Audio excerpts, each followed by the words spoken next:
ومن احسن قولا ممن دعا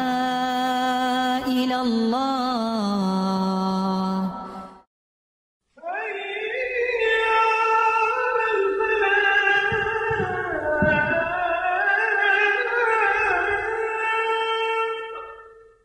رب کریم کی اس پھیلی ہوئی کائنات میں کتنا حسن ہے، کتنی خوبی ہے۔ صبح و شام کے یہ بدلتے ہوئے مناظر، رنگ و نور کی پھیلی ہوئی برکھا اور یہ چادر فلک کی سیاہیوں میں چمکتے دمکتے ہیرے، درختوں کی سجداریز، گھٹتے بڑھتے سائے، پرندوں کی حمدیہ چہکار اور ان سب سے بڑھ کر بندہ مومن کے پاکیزہ شب و روز، یہ سب حسن فطرت کے مظاہر ہی تو ہیں۔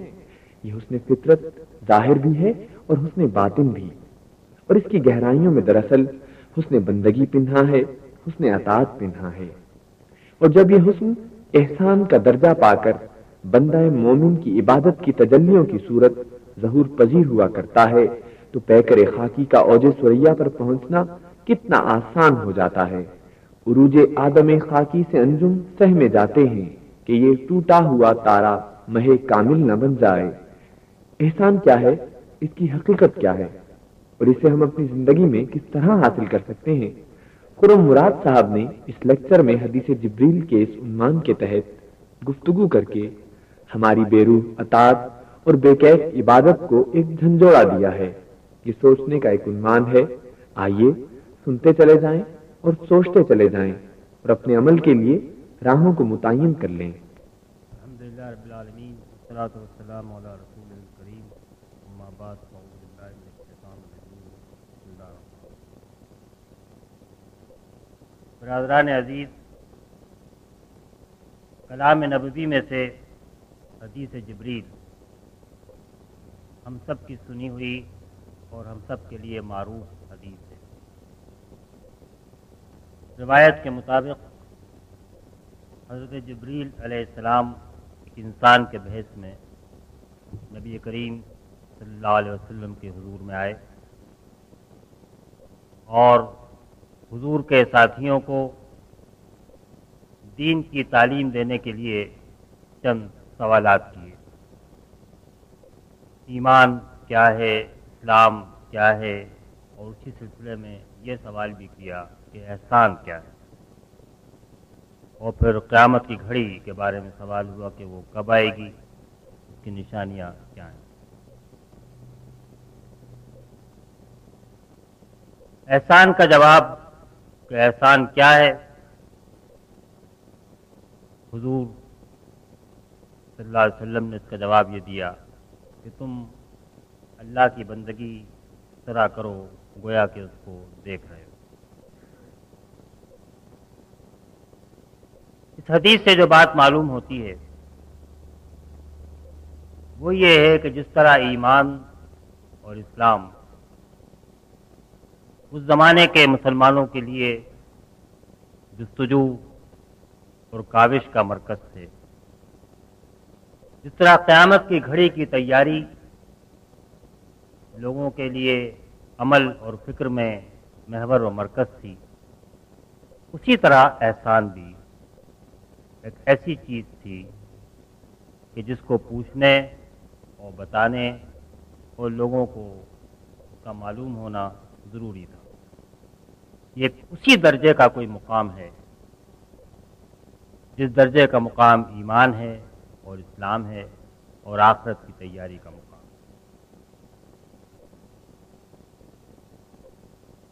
اسی لیے صحابہ کو اس کی جستجو بھی تھی، اسی لیے جبریل علیہ السلام نے اس کے بارے میں سوال بھی کیا اور اسی لیے اس کا جواب بھی دیا گیا۔ احسان کا لفظ نکلا ہے عربی کے لفظ سے، جس کا ایک لفظ ہمارے ہاں بہت معروف ہے اور وہ ہے حسن۔ حسن کے معنی خوبصورتی کے بھی ہیں، حسن کے معنی بھلائی کے بھی ہیں، اور حسن اور حسنہ اور آسن اور حسن یہ سارے الفاظ ایک ہی مادے سے ملے، سب کے اندر اچھائی، خوبی، بھلائی، بہتری، جمال اور کمال کے معنی پائے جاتے ہیں۔ عمل میں بھی اللہ تعالیٰ نے اسی آزمائش کے لیے پیدا کیا ہے کہ کس کے اعمال زیادہ احسن ہوتے ہیں۔ خلق الموت والحیات لیبلوکم ایکم احسن عملا۔ موت اور زندگی کا یہ سارا جو نظام بنایا گیا ہے وہ اس لیے ہے کہ وہ تمہیں آزمائے کہ تم میں سے کس کے اعمال زیادہ آسان ہوتے ہیں، یا زیادہ اچھے ہوتے ہیں، یا زیادہ خوبصورت ہوتے ہیں، یا زیادہ حسین ہوتے ہیں، اور یا زیادہ جمال اور کمال کے درجات پر پہنچتے ہیں۔ اگر احسان کے یہ معنی ہمارے ذہن میں رہیں اور ہم خام خواہ عبادت کرو اور بندگی کرو سے ہمارا ذہن صرف نماز تک محدود نہ ہو جائے، جو اکثر اس حدیث کو پڑھتے ہوئے اس کی تشریح کرتے ہوئے لوگوں کے ذہن میں محدود ہو جاتا ہے۔ ہم تو یہ جانتے ہیں کہ بندگی تو پوری زندگی ہی بندگی کی زندگی ہے، اور بندگی تو زندگی کا ہر کام بندگی ہے، نماز ہو یا روزہ، زکوٰۃ ہو یا حج، گھریلو زندگی ہو یا باہر کی زندگی، کاروبار ہو یا تعلیم ہو، یہ سب بندگی کے کام ہیں۔ اور حسن عمل کی آزمائش پوری ہی حیات کے لیے، کسی ایک گوشے کے لیے نہیں۔ ہر جگہ جو عمل ہو وہ اچھا ہو، بھلا ہو، خوبصورت ہو، حسین ہو، جمیل ہو اور کمال سے آراستہ ہو۔ گھر میں ہو، باہر ہو، گفتگو ہو، اپنا کام ہو، تعلیم کا کام ہو، پیشہ ورانہ ذمہ داری ہو، جہاں بھی جو کام ہوگا وہ بندگی کا کام ہے۔ اگر ہم کو یہ تعلیم دی گئی ہے کہ انسان کا اپنی بیوی سے جسمانی تعلق بھی بندگی کا کام ہے اور ثواب کا موجب ہے، اور صحابہ نے حیرت میں پوچھا کہ کیا اس پر بھی ثواب ملے گا؟ آپ نے کہا اگر تم یہ کام غلط طریقے سے کرتے تو کیا عذاب نہیں ہوتا؟ لوگوں نے کہا ہاں۔ پھر آپ نے کہا پھر اس کا صحیح طریقے سے کرنے پر وہ بھی بندگی کا کام ہے، اس پر بھی اجر و ثواب ہے۔ اور جہاں پر یہ کہا گیا ہو کہ جانور کو ذبح کرنے کے لیے چھری کو تیز کر لینا تاکہ اس کی جان آسانی سے نکلے، یہ بھی احسان ہے۔ تو اس کے معنی کہ احسان کا دائرہ تو زندگی کے ہر چیز کے اوپر وسیع ہے۔ جب فرمایا گیا کہ بندگی کرو گویا کہ تم اسے دیکھ رہے ہو، تو زندگی کا کوئی عمل اب اس سے باہر نہیں۔ جس عمل کا بھی آپ تصور کریں وہ اس کے اندر شامل ہے۔ احسان کا لفظ اگر حسن سے اور خوبصورتی سے اور جمال سے اور اچھی چیز سے بنا ہے، تو اگر آپ غور کریں تو حسن و عشق کی داستان تو ایسی ہے کہ جو بڑی سادہ اور رنگین بھی ہے، لیکن اس سے ہی انسان کی زندگی میں جو کچھ بھی بہتری اور بھلائی ہے وہ اسی داستان کی وجہ سے۔ حسن نام ہے اچھائی کا، بھلائی کا، خوبصورتی کا اور کمال کا، اور عشق نام ہے اس حسن کی طلب کا، اس کے لیے اضطراب کا، اس کے لیے بے چینی کا، اس کے لیے تمنا کا، اس کے لیے جستجو کا اور اس کے لیے سعی جوہر کا۔ یہی ایک دراصل دو الفاظ ہیں جو ہمارے ادب میں، ہماری شاعری میں، ہمارے کلام میں انسان کے ان دو پہلوؤں کو ظاہر کرتے ہیں۔ ہم سب کی سرشت میں یہ دونوں چیزیں موجود ہیں۔ حسن کی کشش بھی ہے اور حسن کی طلب بھی۔ یہ الگ بات ہے کہ ہم کس چیز کو حسین سمجھتے ہیں اور کس حسن کے پیچھے ہم دوڑنا چاہتے ہیں، یہ ہر شخص کا اپنا اپنا فیصلہ ہوتا ہے۔ لیکن حسن کی طلب، حسن کی کشش اور حسن کے لیے وارفتگی اور حسن کے لیے والہیت، یہ ہر انسان کی فطرت ہے۔ کسی کو دولت میں حسن نظر آتا ہے، کسی کو چہرے میں حسن نظر آتا ہے، کسی کو علم میں نظر آتا ہے، کسی کو نیکی میں آتا ہے، کسی کو انسان کے ساتھ بھلائی کرنے میں حسن نظر آتا ہے۔ لیکن حسن اور کمال اور اس کے لیے محبت کا ہونا اور عشق کا ہونا اور اس کی طلب دل کے اندر ہونا اور اس کے لیے آرزو اور تمنا ہونا اور اس کے لیے صحیح ہونا، یہی عشق کا کام۔ عشق حسن کے پیچھے جاتا ہے، اس کو طلب کرتا ہے، اس کے حصول کی کوشش کرتا ہے، اور ضروری نہیں ہے کہ ہمیشہ عشق حسن کو پانے میں کامیاب ہو جائے، لیکن اس کی صحیح اضطراب اور بے چینی اور تڑپ اور لپک اس کے لیے برقرار ہے، اسی سے وہ اونچا اٹھتا ہے، اسی سے وہ منزلیں طے کرتا ہے، اسی سے وہ منزلیں مارتا ہے اور راستوں پر آگے بڑھتا ہے، وہ بلندیوں پر پرواز کرتا ہے۔ اور اگر دل کے اندر عشق کی آگ سرد ہو جائے تو پھر آدمی ایک مٹی کا تودا بن کر رہ جاتا ہے، دنیا کے اندر کوئی بڑے بڑے کام نہیں کر سکتا۔ تو بڑائی کے لیے، اونچائی کے لیے، بھلائی کے لیے، نیکی کے لیے، خوبصورتی کے لیے دل کے اندر ایک لگن، ایک شعلہ فروزاں، ایک تڑپ، ایک اضطراب، ایک بے چینی، یہی عشق کی خاصیت ہے، اور زندگی کا راز اسی کے اندر پوشیدہ ہے۔ پہلے ہی انسان سے اس حسن و عشق کی داستان کا آغاز ہو گیا۔ آدم کی نظر میں ایسی زندگی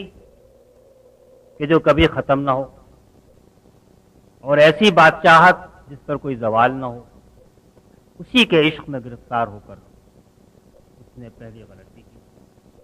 اور پھر توبہ کا مقام حاصل کیا اور اونچی منزلیں اس نے طے کی۔ اس کے بعد آپ یہ دیکھیں کہ ساری تہذیب، سارا تمدن، سارا علم، ساری انسانی زندگی کی تعمیر، ترقی سب اسی جذبے کی مرہون میں۔ تہذیب و تمدن کی کار فرمائیاں، عالیشان عمارتوں کی تعمیر، فن تعمیر میں نزاکت، سجاوٹ،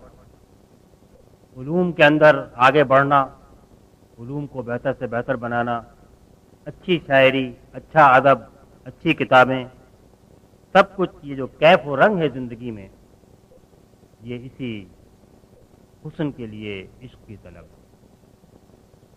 پھر میں کہوں گا کہ حسن کہاں بھی، جہاں بھی ہو، جس صورت میں بھی ہو،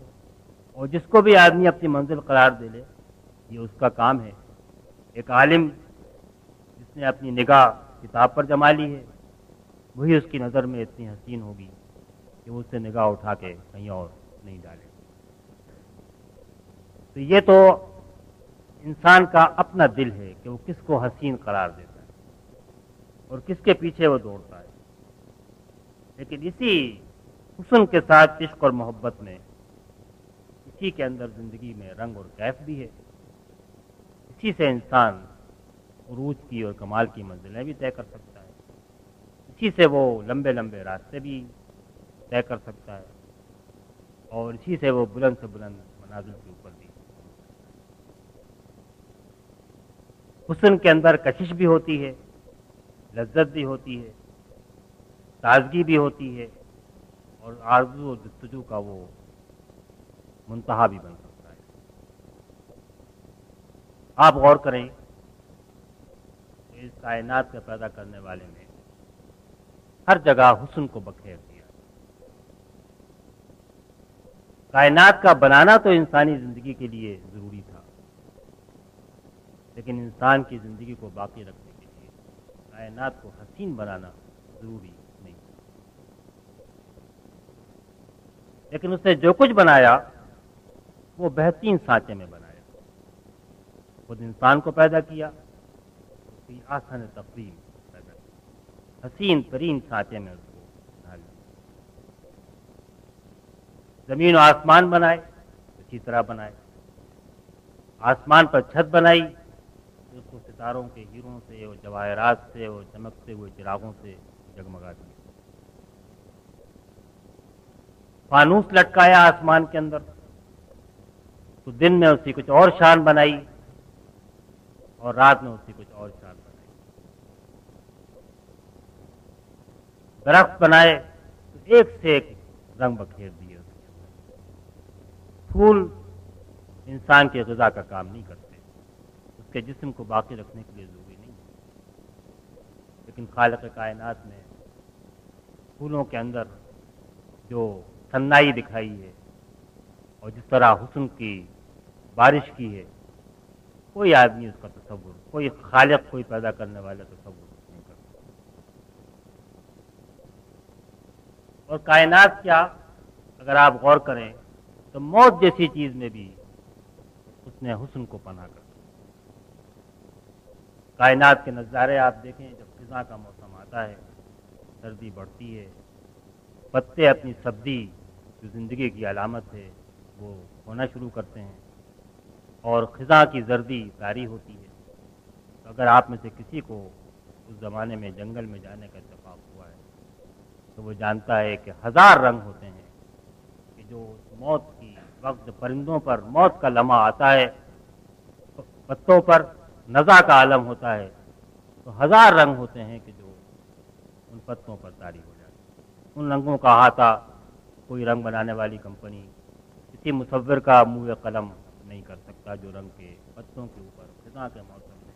جب وہ موت کی آغوش میں ہوتے ہیں اس وقت طاری ہوتے ہیں۔ موت انسان کے لیے بھی بڑی خوبصورت چیز بن سکتی ہے۔ نشان مرد مومن باتوں گویم، جو مر گایت تبسم بلب ہو۔ کسی کری اور قبیح چیز کو دیکھ کر تو تبسم لبوں پر نہیں آ سکتا۔ یہ نہیں ہو سکتا کہ موت کا فرشتہ بڑا قبیح ہو، کری ہو، اس کے سینگ نکلے ہوئے ہوں، زبان سے چھولے نکل رہے ہوں اور آدمی اس کو دیکھ کر مسکرائے۔ لیکن یہ مومن کی موت ہے کہ وہ اس میں بھی اتنا حسن نظر آتا ہے، اتنی کشش نظر آتی ہے کہ وہ اس کو دیکھتا ہے، اور یہی اس کے ایمان کی نشانی ہے کہ اس کو دیکھ کر مسکراتا ہے۔ تو یہ کائنات ساری کی ساری جو بنائی گئی ہے، یہ سب کی سب حسن سے بھر دی گئی، اور اسی لیے کائنات کے بنانے والے کو بہت سارے لوگوں نے حسن ازلی کہہ کر پکارا ہے۔ وہ حسن جو ہمیشہ سے ہے، اور حسن ہمارے ادب اور کلام میں کائنات کے بنانے والے کے لیے ایک علامت اور ایک رمز بن گیا ہے۔ حدیث میں بھی الفاظ ہیں کہ ان اللہ جمیل ویحب الجمال، اللہ تعالیٰ خود بھی جمیل ہے اور جمال کو پسند ہے۔ وہ اس بات کو پسند کرتا ہے کہ ظاہری بھی آدمی کے اندر حسن اور کمال، کپڑے بھی اس کے صاف ہوں، خوشبو بھی لگی ہوئی ہو، ناتوں منہ سے بھی بدبو نہ آئے، مسجد بھی صاف ہو، کہیں گندگی نہ ہو، گھر بھی صاف ہو، اور وہ یہ چاہتا ہے کہ دامن بھی پاک ہو، طاہر ثیاب کا، کپڑے بھی پاک ہوں، اخلاق بھی پاک اور صاف ہو۔ اصل تو حسن ازلی کی تپش ہے اور حسن ازلی کی کشش ہے جو کہ زندگی میں رنگ اور کیف پیدا کرتی ہے۔ اسی لیے حدیث میں الفاظ یہ ہیں کہ احسان تو یہ ہے، حسن کی تلاش تو یہ ہے،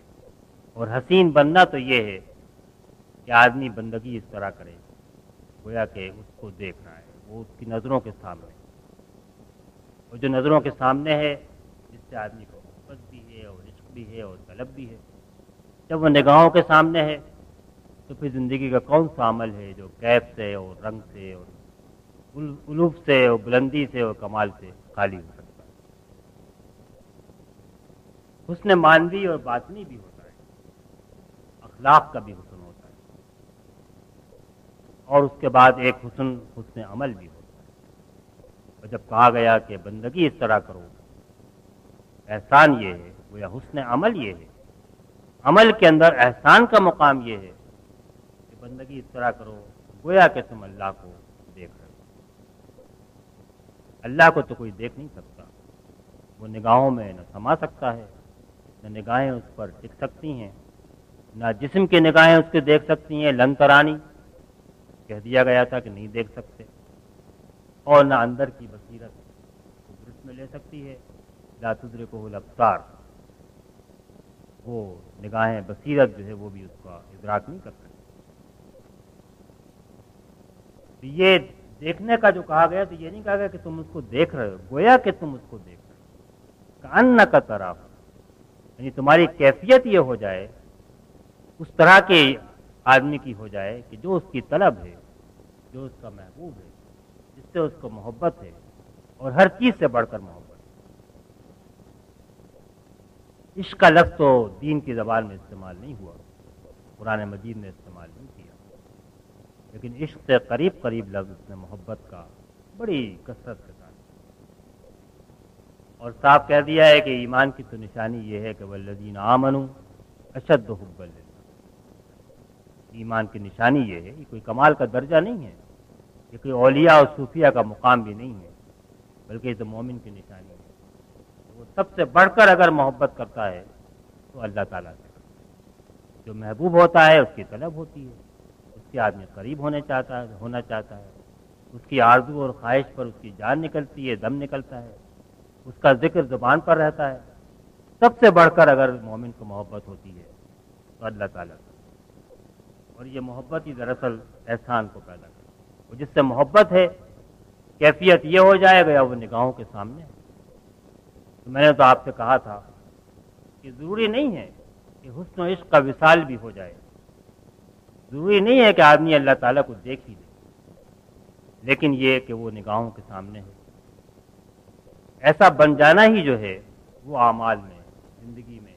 کی طلب میں، کی راہ میں، سعی و جہد میں سارا کیف و رنگ جو ہے وہ پیدا کرتا ہے۔ اسی لیے احسان اور محسن کو یہ مقام دیا ہے۔ جنت میں کون جائے گا؟ بلا من اسلم وجہہ للہ وہو محسن۔ وہ اس لیے نہیں جائے گا کہ اس کے نام کے ساتھ کیا لیبل لگا ہوا ہے، اور اس نے کیا لباس پہن رکھا ہے، اور کیا حلیہ بنا رکھا ہے، اور کس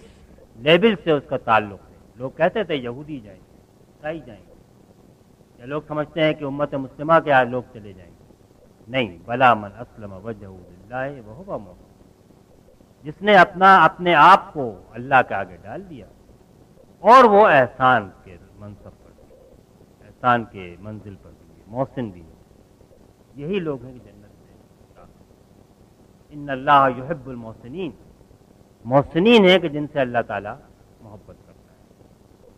یہی لوگ اللہ والے ہیں۔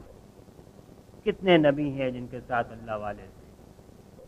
اور وہ اللہ کی راہ میں لڑے، وما ضعفوا وما استکانوا، نہ کمزوری دکھائی، نہ عاجز ہوئے، نہ لاچار ہوئے، اور اس کے بعد بھی اپنے گناہوں کا احساس تھا۔ وما كان قولهم الا ان قالوا ربنا اغفر لنا ذنوبنا واسرافنا في امرنا وثبت اقدامنا۔ یہ ہے محسن، یہ ہے احسان کی منزل کہ اللہ والے بن گئے، سب کچھ اس کی راہ میں لٹا دیا، نہ کمزور ہوئے، نہ ضعیف ہوئے، اور اس کے بعد بھی اپنی خطا کاری کا احساس غالب ہے۔ کوئی زیادتی ہو گئی ہو، کہیں حد سے باہر نکل گئے ہوں، کہیں کوئی خطا سرزد ہو گئی ہو، تو ربنا اغفر لنا ذنوبنا واسرافنا فی امرنا وثبت اقدامنا، یہ احسان کا مقام ہے، اور یہ موت۔ احسان سے ہی اللہ کی نگاہوں میں بھی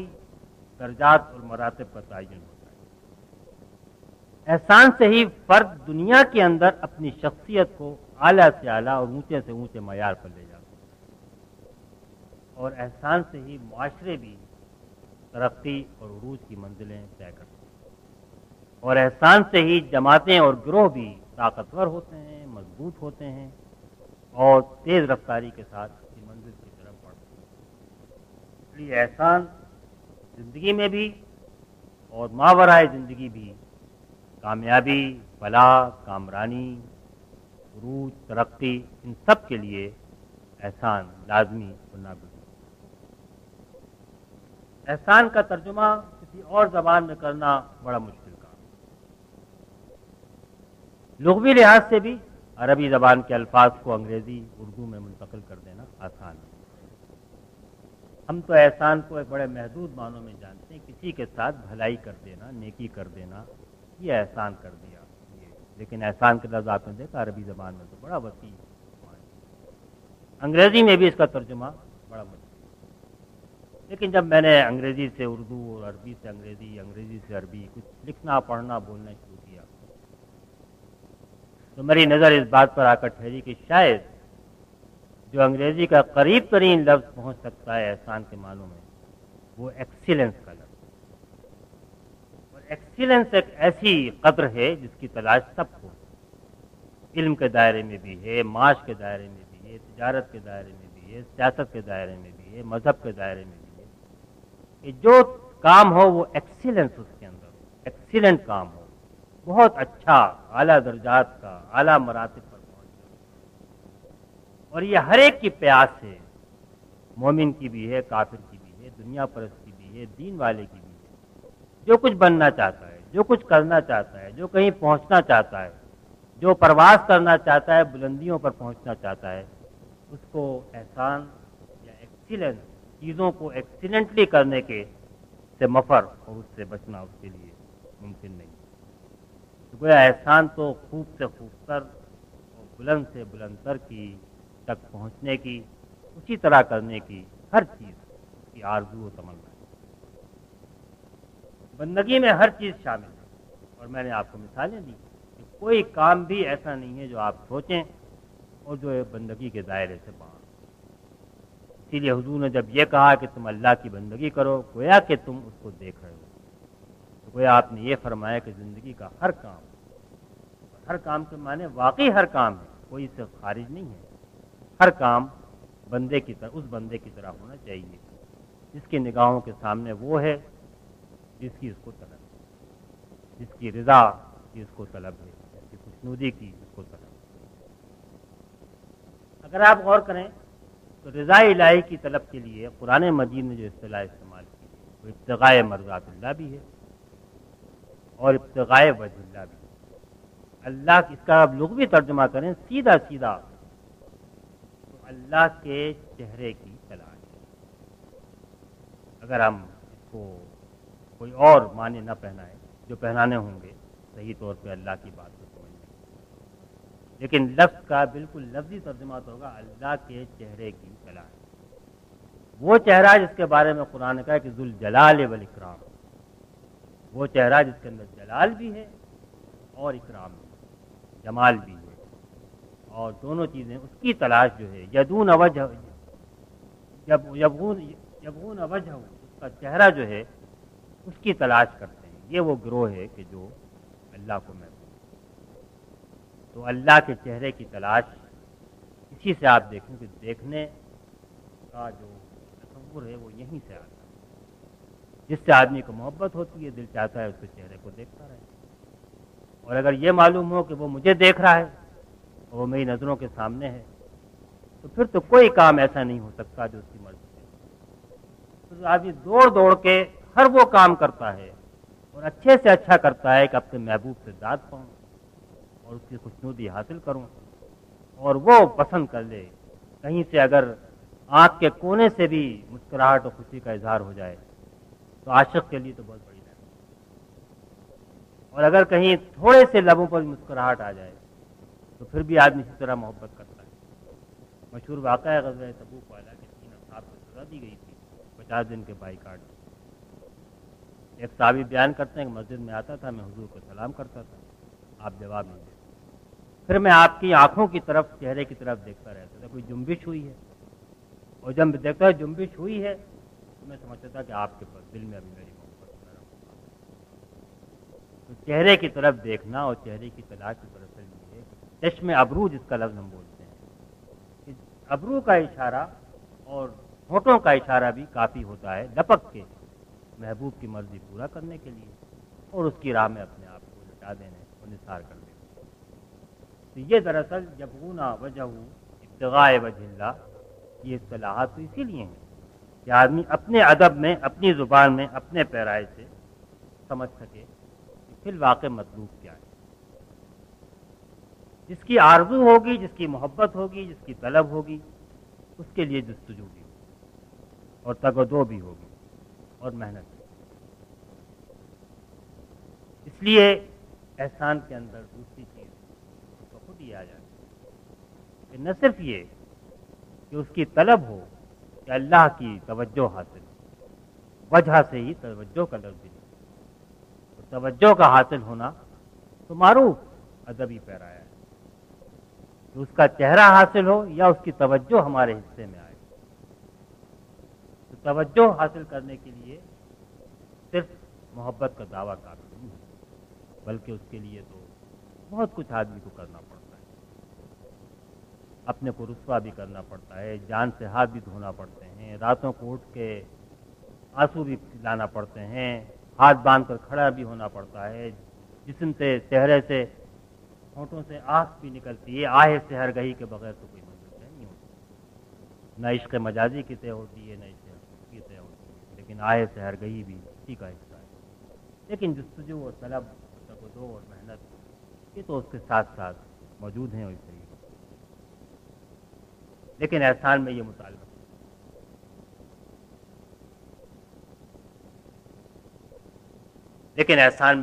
نہیں ہے کہ جیسا محبوب کا حق ہے ویسا آدمی کرے، بلکہ مطالبہ یہ کہ اپنی استطاعت پر، اپنی حد بھر جو کر سکو وہ کر دو، اتنا ہی مطالبہ ہے، اس سے زیادہ کوئی مطالبہ نہیں۔ عشق کو تو جس بات کی طلب ہوتی ہے وہ یہ کہ حسن اسے حاصل، اور حسن کو جس چیز کی امید و توقع ہوتی ہے وہ یہ کہ عشق اس کی طلب میں اور اس سے ملاقات کے شوق میں اور اس سے ملاقات کی تیاری میں اور اس سے قرب میں اور اس کا کام کرنے میں اور اس کی مرضی پورا کرنے میں، اس میں لگا رہے۔ یہ اس کو دلچسپی نہیں ہوتی کہ وہ کن مقامات تک پہنچے گا اور کیا کچھ حاصل کرے گا، یہ معیار نہیں ہوتا۔ اسی لیے اللہ تعالیٰ نے بھی اس بات کو واضح کیا ہے۔ اصل چیز جو اس کو مطلوب ہے وہ تو اس کا ارادہ ہے، اس سے ملاقات کی تیاری کا ارادہ ہے، اور اس کے لیے کوشش ہے۔ اور جس نے یہ دو کام کر لیے پھر اس کو اور کوئی چیز نہیں چاہیے۔ من اراد الآخرۃ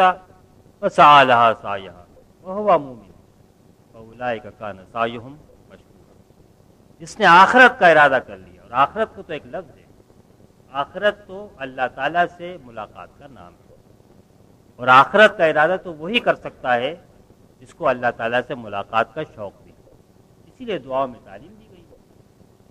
کہ شوق لقائے کا، اس سے ملاقات کا شوق،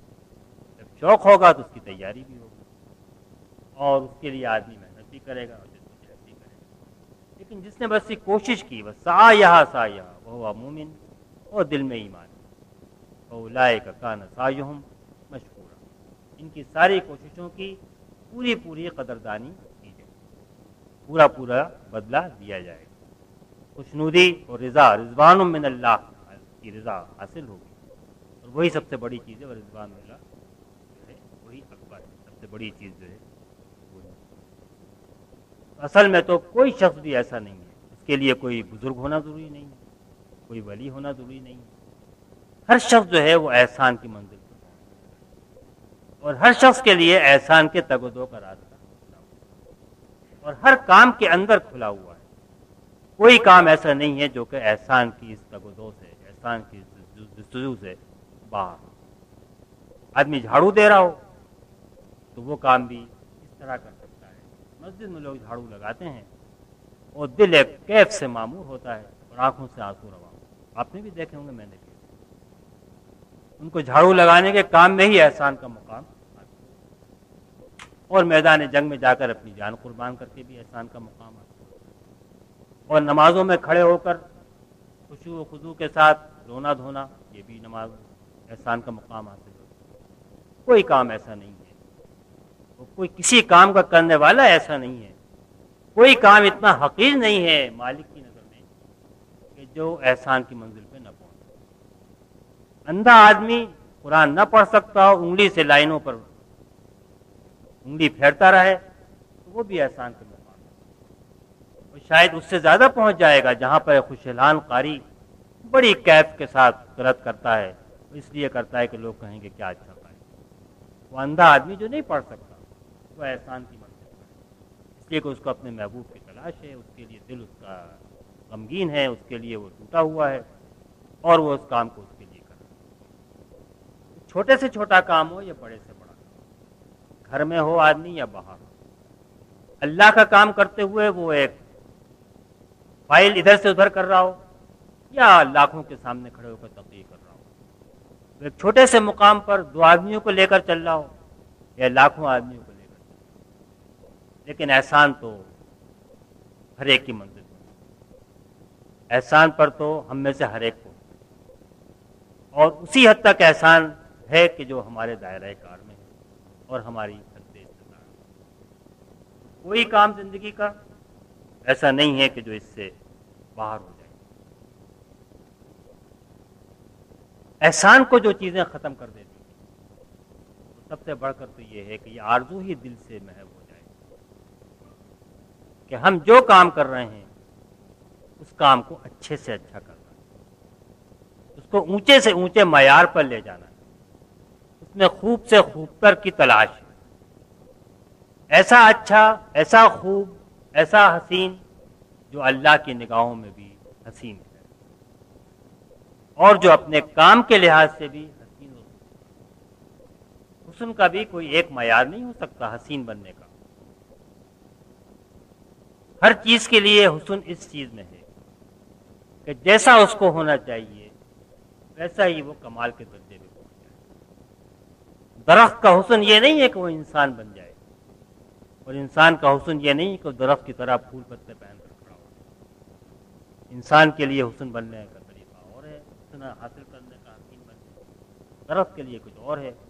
کوے کے لیے کچھ اور ہے،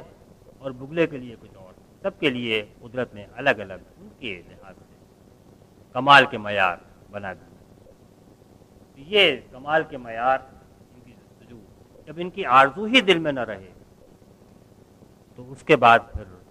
آدمی اس کی فکر چھوڑ دیتا ہے، بے نیاز ہو جاتا ہے۔ نماز جس طرح پڑھ رہا ہے اسی طرح پڑھتے رہو، نظم جس طرح چلا رہے ہیں اسی طرح چلاتے رہو، جیسا درس کے آج سے 10 سال پہلے دے دیا تھا ویسا ہی درس آج بھی دے دو، کوئی فرق نہیں پڑتا۔ کوئی دل کو فکر نہیں ہے، کوئی تشویش نہیں ہے، کوئی پریشانی نہیں ہے، کوئی طلب نہیں ہے، کوئی آرزو نہیں ہے کہ جو کام کل کیا تھا آج اس سے بہتر ہو، آج کا دن کل کے دن سے بہتر ہو، اور جو کام بھی ہو اپنے معیار کے لحاظ سے بہتر سے بہتر۔ تو چند مہلکات ہیں، مہلکات کے معنی ہلاک کرنے والے، یہ احسان کے جذبے کو اور احسان کو کھا جاتا ہے، اس کو ختم کر دیتا ہے۔ اور اس میں سے پہلی چیز جو ہے وہ قناعت۔ آپ شاید چونکیں گے کہ میں نے قناعت کا لفظ کیوں استعمال کیا۔ قناعت تو بڑی پسندیدہ اخلاقی چیز ہے، یقیناً دنیا کے معاملات میں قناعت بڑی پسندیدہ، بڑی محبوب ہے۔ لیکن جو آدمی اللہ کی بندگی میں اور اللہ کے لیے کام کرنے میں اور زندگی کے فرائض کی تکمیل میں قانع ہو جائے کہ جو کام جیسا ہو رہا ہے بس ٹھیک ہے ہوتا رہے، وہ پھر اوپر نہیں، اس کو اجر ملے گا، اتنا کچھ کرے گا، لیکن وہ دنیا میں بڑی بڑی منزلیں سر کر سکتا ہے، اور نہ آخرت میں وہ ان درجات پر اوپر چڑھ سکتا ہے جن درجات کی کوئی حد نہیں۔ تو آدمی اگر جو کچھ ہو رہا ہے، جیسا ہو رہا ہے، اسی پر قانع ہو جائے، جو کمتر ہے اسی کو سمجھے کہ خوب ہے، بس یہی چل رہا ہے، تو پھر اس کے بعد احسان کی طلب اور پھر احسان کی روش دونوں ہی اس سے برباد اور ضائع ہو جاتے ہیں۔ اسی طریقے سے معیار سے اور فرائض کو اور ڈیوٹی کو اور بندگی کو اور جو چیزیں ڈیوٹی میں شامل نہیں ہیں ان کو بہتر سے بہتر طریقے کرنے سے بے نیازی، کوئی پرواہ نہیں، جو کام جس طرح ہوتا ہے، نماز جس طرح بھی پڑھ لی بہت ہے، پڑھ لی، روزہ جس طرح ہونا تھا وہ ہو گیا، قرآن اٹھا کر دیکھا 2 صفحے الٹے، رپورٹ میں لکھنے کے لیے کافی ہے کہ ہم نے آج مطالعہ قرآن کر لیا۔ یہ جب آدمی بے نیاز ہو جائے اور لاپرواہ ہو جائے کہ جو کام جس طرح ہو رہا ہے بس ویسا ہی ہوتا رہے، تو پھر یہ قناعت سے آگے بڑھ کے یہ بھی احسان، احسان کی طلب کو بھی اور احسان کی آرزو کو بھی اور احسان کی روش کو بھی ختم کر دیا۔ اسی طریقے سے غفلت ذرا اس سے بھی آگے کا درجہ ہے کہ آدمی کو کوئی اس سے بالکل غافل ہو کہ اس کو کیا بننا تھا اور کیا نعمتیں ہیں کہ جو اس سے چھوٹتی چلی جا رہی ہیں، اور کون اس کی نگاہوں کے سامنے ہے کہ جو دیکھ رہا ہے اور ہر وقت ساتھ ہے اور شارک سے بھی زیادہ قریب ہے، اور ایک ہے تو دوسرا وہ ہے، اور 2 ہیں تو تیسرا وہ ہے، اور 3 ہیں تو چوتھا وہ ہے، موجود ہے، اس کو سامنے رکھ کے زندگی کا اس کے بعد نمازیں بھی اور روزے بھی اور زکوٰۃ بھی اور حج بھی سب بے روح اور بے جان۔ یہ انسان کی، ہماری اور آپ کی روحانی، اخلاقی، معنوی، قلبی ترقی میں کوئی حصہ ادا نہیں کرتا۔ میں یہ نہیں کہتا ان کا اجر ضائع، اللہ تعالیٰ نے اتنے کڑے معیار نہیں رکھے، لیکن جو بڑے بڑے کاموں کا حوصلہ کر کے میدان میں اترے ہوں، جن کی زبانوں پر بڑے بڑے کاموں کے دعوے ہوں، جو اللہ کے محبوب ترین کام ہے جہاد اور اقامت دین، وہ تو ایسے نہیں، اور وہ تو اس طریقے سے اپنی منازل پہ نہیں پہنچ سکتے۔ یہ غفلت اور لاپرواہی، یہ قناعت، یہ بے نیازی، یہ وہ چیزیں ہیں کہ جن سے پھر آدمی زندگی گزارتا چلا جاتا ہے، کام کرتا چلا جاتا ہے، اور اس کا اگلا دن پچھلے دن سے بہتر نہیں ہوتا۔ وہ زندگی کے زینوں پر اگلا قدم اوپر کے زینے پہ نہیں رکھتا، وہیں اپنے مقام پہ کھڑا کھڑا وہ مارچ کرتا رہتا ہے، اوپر نیچے پاؤں کرتا رہتا ہے، وہ سمجھتا ہے کہ میں آگے جا رہا ہوں، اور حالانکہ کوئی ترقی اس کے درجات میں نہیں، اس لیے کہ وہ قانے ہے، اس کو پرواہ ہی نہیں ہے کہ اوپر کیا منزلیں ہیں، ابھی مجھے پہنچنا کہاں تھا۔ اپنی تقریر کو، اپنی تحریر کو، اپنے کردار کو، اپنے اخلاق کو، اپنے برتاؤ کو، اپنی گفتگو کے انداز کو، اپنی لیڈرشپ کو،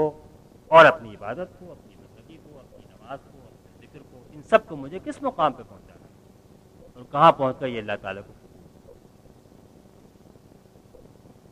انسان کو کتنا خوردبین ہونا چاہیے اور کس طرح پرواہ کرنی چاہیے، اس کی ایک مثال ہماری مینجمنٹ سائنسز میں دکھائی جاتی ہے، اور ایک کہانی بیان کی جاتی ہے، پتہ نہیں وہ صحیح ہے یا غلط ہے کہانی، بہرحال لوگوں نے وضع کی ہے لوگوں کو بتانے کے لیے کہ ایک مالک نے، میں مالک کا لفظ جان بوجھ کے استعمال کر رہا ہوں، اس نے کچھ لوگوں کو ملازمت کے لیے بلایا، اشتہار دیا، سینکڑوں لوگ جمع ہو گئے، انٹرویو ہونا، مالک خود جو ہیں وہ تو بہت دور ایک کمرے میں جا کر بیٹھ گئے، اور اس نے کمرے میں اس کی کھڑکی تھی جس سے کہ وہ پورا سب کچھ دیکھ سکتے، انٹرویو دینے والے نہیں دیکھ سکتے۔ یہ بالکل میں آپ کو جو سنا رہا ہوں اسی طرح یہ واقعہ بیان ہوتا ہے۔ بیچ میں ایک بڑا لمبا چوڑا خوبصورت قالین بھی تھا، اس قالین پر ایک باریک سی سوئی پڑی ہوئی، ہر انٹرویو کے لیے آنے والے ملازمت کے خواہاں آدمی کو پکارا جاتا تھا، وہ چل کے دروازے میں جاتا تھا، ڈگریاں بھی تھیں، صلاحیتیں بھی تھیں، کوالیفیکیشن بھی تھی، بہت چار زبانیں بھی ہوں گی، اور اپنا انٹرویو دے کر واپس آتا تھا خوش خوش کہ شاید میرا ہی انتخاب ہو جائے۔ ایک آدمی اٹھا بہت اچھے لباس میں، اس نے وہ سوئی دیکھی، وہ جھکا، اس نے سوئی کو اٹھایا اور اس کو رسی کی ڈوری میں ڈال دی اور جا کے انٹرویو دیا، اس کو منتخب کیا، اس لیے کہ اندر جا کر جو کچھ کہا اور اپنی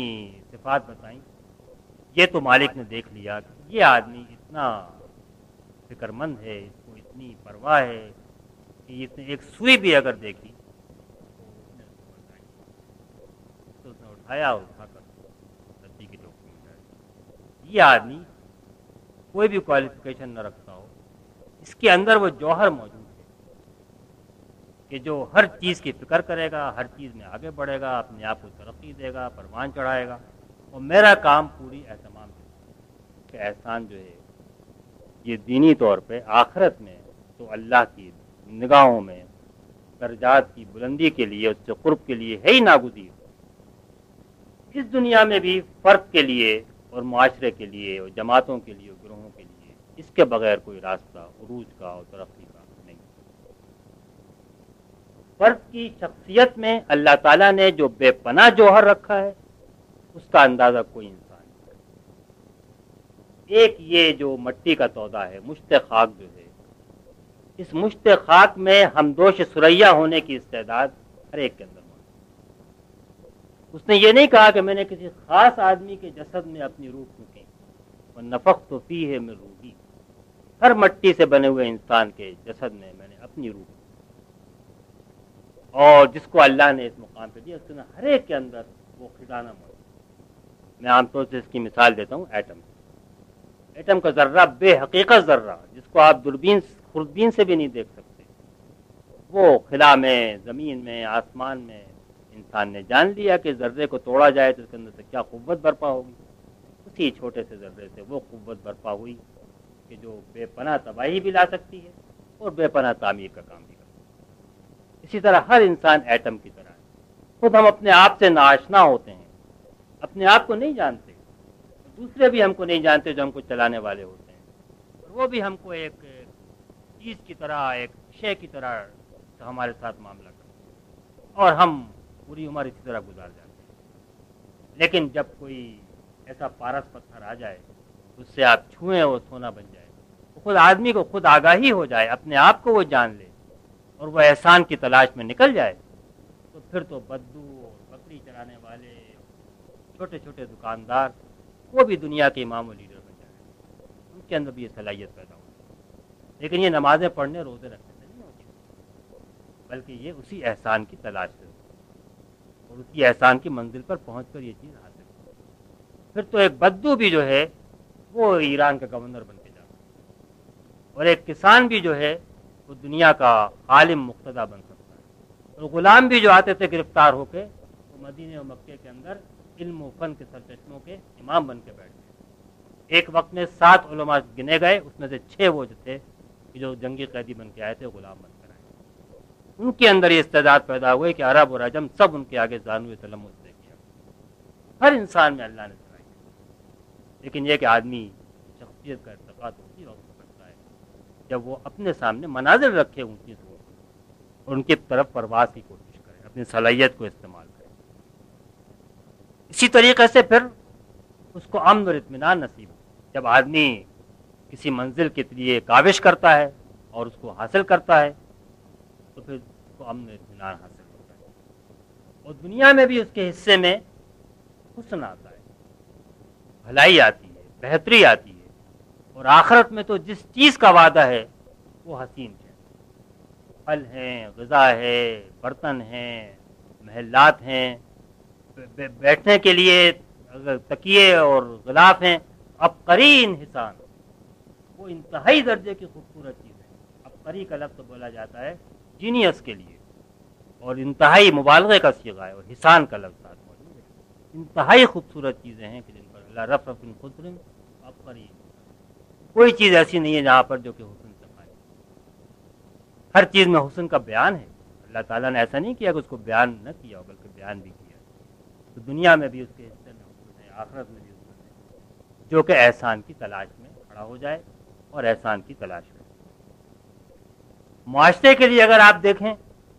تو معاشرے کی بقا کے لیے، اس کی صحت کے لیے، اس کی قوت کے لیے، اس کی ترقی کے لیے یہ احسان ضروری ہے۔ جو معاشرے اس سے خالی ہوتے ہیں، جن کی مثال ہمارے معاشرے موجود ہے، آپ کی نگاہوں کے سامنے، ہر شخص اپنا کام ٹالنے کے لیے کرتا ہے، برا بھلا جیسا بھی ہو جائے کر کے اپنے سر سے بوجھ اٹھا۔ استاد ہو، شاگرد ہو، دکاندار ہو، کلرک ہو، جو بیٹھا ہے، کم لوگ آپ کو ملیں گے شاذ و ناز جو چاہتے ہیں کہ اپنے کام کو اچھا کریں۔ یہ معاشرے زوال کا پستی کا شکار ہے۔ جو معاشرے اللہ کو نہیں مانتے، نماز نہیں پڑھتے، روزہ نہیں رکھتے، زناکاری کرتے ہیں، شراب پیتے ہیں، جو کام کرتے ہیں اس کو اعلیٰ سے اعلیٰ معیار کرتے ہیں، اگر بدمعاشی بھی کرتے ہیں تو اس کو اچھے اعلیٰ پیمانے کرتے ہیں، اس لیے کہ عمدگی کی تلاش ان کے مزاج کا جز وہ دنیا کے اندر غالب ہیں، آگے ہیں۔ تو معاشروں کے لیے، جماعتوں کے لیے، گروہوں کے لیے بھی جو صحت کی اور ترقی کی اور کمال کی اور بقا کی علامت ہے وہ تو احسان ہے۔ تو فرد کے لیے بھی اور معاشرے کے لیے، دونوں کے لیے یہ چیز جو ہے وہ ضروری ہے۔ اگر احسان کے یہ معنی پوری طرح ہماری سمجھ میں آ گئے، اس کی ضرورت بھی آ گئی، تو پھر ہم لوٹ کے اسی حدیث کی طرف جاتے ہیں جس میں کہا گیا تھا کہ اللہ کی بندگی اس طرح کرو گویا کہ تم اسے دیکھ رہے، اس لیے کہ اگر تم اسے دیکھ نہیں رہے تو وہ تمہیں دیکھ ہی رہا ہے، تم تو اس کے نگاہوں میں ہو۔ اِنَّکَ بِأَعْیُنِنَا، اللہ نے جب اپنے بندوں کو احسان کی اور صبر کی تعلیم دی تو یہی کہہ کر دی کہ اِنَّکَ بِأَعْیُنِنَا، تو ہماری نگاہوں کے سامنے ہو۔ اِنَّنِی مَعَکُمْ أَسْمَعُ وَأَرَىٰ، میں تمہارے ساتھ ہوں، اور جو تم کہو گے وہ سنوں گا، جو تم جہاں جس حال میں ہوگے وہ میں دیکھوں گا۔ اور یہی کیفیت تھی جس نے لوگوں کو بڑے بڑے مقامات تک پہنچا دیا کہ ہم اللہ کی نگاہوں کے سامنے، اور اس لیے جو کام کر رہے ہیں اس کو دیکھ کر اصل چیز تو یہ ہے کہ اللہ جو ہے وہ تو مطلوب حقیقی تو ہوئی، اور اسی لیے اللہ کی رضا اور اللہ کی طلب یہی وہ چیز ہے کہ جو اصل ہدف ہے۔ یہ دستور میں لکھے ہوئے بے جان خالی خولی الفاظ نہیں ہیں کہ رضا الہی ہمارا نسل ہے۔ جس چیز پر نگاہ جم جائے اور ٹھہر جائے، وہاں سے ہٹنے کا نام نہ لے، جو چیز بھی پسند آ جائے، کوئی انسان کا چہرہ پسند آ جائے تو اس پر آدمی کی نگاہ جم جاتی ہے، ہٹنے کا نام نہیں لیتی، ہٹتی ہے تو پلٹ کے بار بار جاتی ہے، خوبصورت لگتی ہے اس لیے آدمی اس پر نگاہ جما دیتا ہے، اس کے بس میں نہیں رہتا اپنا دل، اسی پر جمی رہتا ہے۔ اسی کا نام نصب العین۔ نصب کے معنی ہوتے ہیں جما دینا کسی چیز، اور عین کے معنی آنکھ کے، اور نصب العین کے معنی اس پر نگاہ اس طریقے سے جم جائے۔ قرآن اسی لیے بار بار کہتا ہے کہ ولا تعدوا عیناک، نگاہ ادھر ادھر نہ جائے بلکہ اسی چیز پر جمی رہے، اللہ کے اوپر، اور اسی کو حصول کی طلب ہے۔ تو مقاصد، مقصد اور مقصد کے ساتھ وابستگی، یہ تو وہ چیز ہے کہ جو انسان کے لیے سب سے پہلے مطلوب ہے۔ اس کے لیے صرف صلاحیت کافی نہیں ہے، صلاحیتیں تو بہت ہیں انسان کے اندر، پیدا ہو جائیں گی، پروان چڑھیں گے، چھوٹے چھوٹے لوگ بڑے بڑے کام کرنے لگے، کوئی مشکل بات نہیں، لیکن آدمی کے اندر یہ آرزو تو ہو، یہ تمنا تو ہو کہ مجھے کچھ بننا ہے، مجھے کچھ کر کے دکھانا ہے، میں جیسا ہوں میں اس پر قانع نہیں رہوں گا بلکہ مجھے اس سے بہتر بننا ہے۔ یہ نہ ہو تو آپ 1000 سرکولر جاری کر دیں، 1000 منصوبے بنا لیں، 1000 رپورٹیں لے لیں، کوئی کام میں ترقی نہیں۔ لیکن جب انسانوں کے اندر یہ احسان کی طلب پیدا ہو جائے گی، حسن کی طلب پیدا ہو جائے گی، ہر کام میں حسن ہو، رپورٹ ہو تو وہ بھی حسین ہو، اور رپورٹ دینے کا طریقہ بھی حسین ہو، اور دعوت میں گفتگو کرنے کا طریقہ بھی حسین ہو، تو پھر آپ دیکھیے کہ کتنی کام کے اندر ترقی۔ جب آدمی اس پہ قانع نہیں ہوگا، اجتماع بھگتا دیا، رپورٹیں لے لیں، بلکہ کہے گا اجتماع آج ہوا ہے تو اگلے ہفتے اس سے اچھا ہو، اس سے اگلے ہفتے اس سے بھی اگلا اچھا ہو، تو پھر یہ مسلسل ایک ترقی کا مدارج ہیں جو آدمی طے کرتا جائے گا۔ یہ یقین بھی ہونا ضروری ہے کہ یہ منزل میری دسترس میں ہے، اس کو میں حاصل کر سکتا ہوں۔ بے یقینی، بے اعتمادی جن کے اندر ہو تو دنیا میں کوئی کام نہیں۔ میں کیا ہوں، مجھ سے تو کچھ نہیں ہوتا، وہ آدمی کچھ نہیں کرتا۔ میں کیوں نہیں ہوں، میں تو خلیفۃ اللہ ہوں، مجھے تو اللہ نے اپنا خلیفہ بنا کر بھیجا ہے، مجھے اس نے وہ صفات دی ہیں، ان میں سے ایک حصہ دیا ہے جو اس کی اپنی صفات ہیں۔ میرے دل میں اس نے رحمت رکھی ہے، غصہ رکھا ہے، انتقام رکھا ہے، مجھے دیکھنے کی طاقت دی ہے، سننے کی دی ہے، عقل دی ہے، تو میں کچھ کیوں نہیں ہوں؟ میں جب کہتا میں کچھ نہیں ہوں، کچھ نہیں کر سکتا، تو میں تو دراصل اپنے رب پر، اپنے پیدا کرنے والے پر عدم اعتماد کا اظہار کرتا ہوں، اپنے اوپر نہیں کرتا۔ اور یہ کہنا کہ میں تو اپنے رب کا بندہ ہوں، جو کام مجھے دے گا میں کروں گا، اچھے سے اچھا کروں گا، کر سکتا ہوں، یہ منازل میری دسترس سے باہر نہیں ہے۔ تو یقین اور اعتماد جو ہے، دعا مانگنے میں حکم ہے کہ بے یقینی کے ساتھ نہ مانگو، جو مانگو یقین کے ساتھ مانگو کہ اللہ دے گا اور تو دے دے، تو پھر آدمی اپنے کام کے بارے میں یقین۔ ساری منازل جو شخصیت کے ارتقاء کے لیے، جماعت کے ارتقاء کے لیے ہیں، یہ سب کی سب جو ہیں آدمی کے دسترس میں۔ تو عشق و محبت، ان کے حصول کی تڑپ، محبت کا، عشق کے معنی بتانے کی آپ کو ضرورت نہیں ہے، لیکن اس کے دل میں لگن ہو، اس کی آرزو ہو، اس کی تڑپ ہو، اس کے فراق میں آدمی جل رہا ہو، اور جتنا اس سے قریب پہنچ جائے خوش ہو، یہی تو عشق و محبت ہے۔ جو آدمی کہے کہ ہاں یہ میرا مقصد زندگی ہے اور یہ میرا نصب العین ہے، اور اس کے بعد اسے کوئی پرواہ نہ ہو کہ کیا اس کے ساتھ برتاؤ ہے اور کیا معاملہ ہے، تو یہ عشق و محبت کا درجہ نہیں۔ اور تیسری بات جو ہے وہ سعی و جہد ہے اور جستجو ہے۔ انہی تین باتوں کو میں اکثر یہ شعر پڑھتا ہوں، آپ کو بھی پڑھ کے سناؤں گا، مجھے کیونکہ بہت پسند ہے۔ اقبال نے جو مثنوی میں سب سے پہلے درج کیے ہیں کہ زندگی را بقا از مداس، کاروانش را درا از مداس، زندگی در آرزو پوشیدہ، زندگی در جستجو پوشیدہ، اصل او در آرزو پوشیدہ، آرزو را در دل خود زندہ دار، تا نہ گردد مجھ خاک تو مزار۔ زندگی جو ہے اس کا بقا تو مقصد سے ہے، ہدف سے ہے، اس کے ساتھ تعلق سے ہے، لگن سے۔ مقصد نہ ہو، لگن نہ ہو، جس تو پھر آدمی بے جان ہے، جسم ہے، آنکھیں بھی ہیں، دیکھ رہی ہیں، لیکن وہ بے جان لاش۔ کاروانش را درا از مدعا، اور اگر آگے بڑھے گا کاروان زندگی کا، انسان کا، تو وہ بھی مقصد کے پیچھے جائے گا، لپک کے جائے گا، جب ہی آگے بڑھے گا۔ زندگی جو ہے وہ تو جستجو میں پوشیدہ ہے، اور جستجو کی جو جڑ ہے زندگی کی وہ آرزو کے اندر ہے۔ آرزو اسی کا نام ہے۔ آرزو تو محبوب کی ہوتی ہے، حسن کی ہوتی ہے، مطلوب کی ہوتی ہے، مقصد کی ہوتی ہے، اس کی دل کے اندر تمنا ہوتی ہے۔ تو اصل او در آرزو پوشیدہ، اس آرزو کو تو کم سے کم اپنے دل کے اندر زندہ رکھو،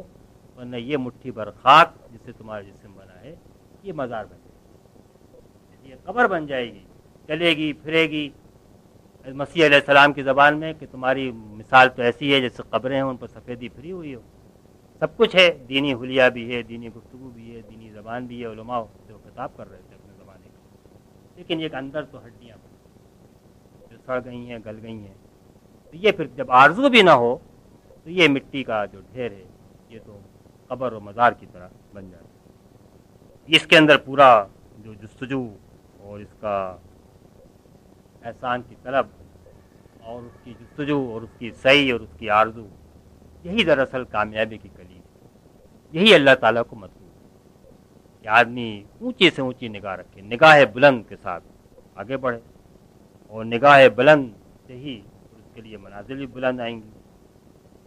عشق سے ہی دل کی زندگی ہے، محبت سے دل کی زندگی ہے. اسی لیے قرآن مجید نے بار بار کہا ہے کہ اللہ سے محبت کرو. حضور نے فرمایا ہے کہ مجھ سے محبت کرو، جان سے بڑھ کر کرو، مال سے بڑھ کر کرو، اولاد سے بڑھ کر کرو. خدا کی قسم تم مومن نہیں ہو سکتے جب تک کہ اتنی محبت تمہارے دل میں میری نہ ہو جائے. تو یہ تو حضور کا مقام ہے، پھر اللہ کا جو مقام ہے، قرآن کا مقام ہے، اس کے دین کا مقام ہے، اور اللہ کے سے تعلق رکھنے والے انسان کا مقام ہے. اس کے بارے میں امام غزالی کا کہنا ہے کہ مومن کا تو دل جو ہے وہ خانہ کعبہ سے زیادہ محبوب و محترم ہونا چاہیے. اس لیے کہ خانہ کعبہ میں تو اللہ تعالیٰ نہیں رہتا، وہ تو مٹی کا ایک گھر ہے، لیکن مومن کے قلب میں تو اللہ کی یاد ہے.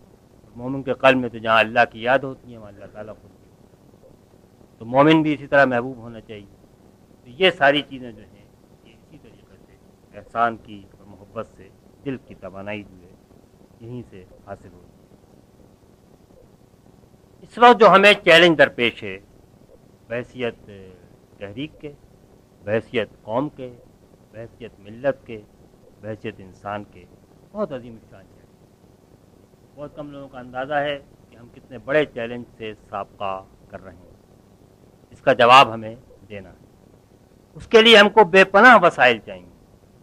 لیکن روپیہ نہیں چاہیے، پیسہ نہیں چاہیے، دفاتر نہیں چاہیے، بلکہ انسان چاہیے. انسان ہوں گے تو سب کام ہو جائیں گے،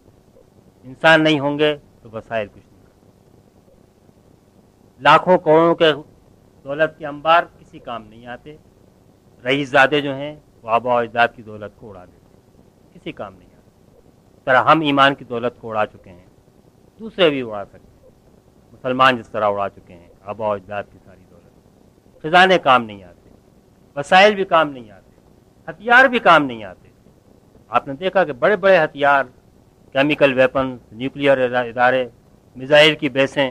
جب انسان نے حوصلہ ہار دیا سب دشمن کے ہاتھ میں، دشمن نے سب کو تباہ برباد. کچھ کام نہیں آتا، کام آتا ہے تو انسان. وہ انسان جس کو کہ محبت ہے اپنے مقصد سے، اور اللہ تعالیٰ سے محبت، اس کے رسول سے محبت، اور جو محبت ایسی ہے کہ اس کی طلب جستجو میں اونچے سے اونچی پرواز کے لیے، اونچے سے اونچے مقام پہ جانے کے لیے تیار ہے. جب یہ کیفیات اور یہ قوتیں ہمارے اندر پیدا ہوں گی تو ہم اس عظیم شان چیلنج کا جواب دے سکیں گے جو آج کا زمانہ ہمارے سامنے پیش کر رہا ہے. اور یہ چیلنج ایسا چیلنج ہے جس پر ہمارے بھی موت و زندگی کا انحصار ہے اور انسانیت کو مستقبل کرنا. اللہ تعالیٰ ہم سب کو اس کے حصول کی توفیق عطا فرمائے. وآخر دعوانا الحمد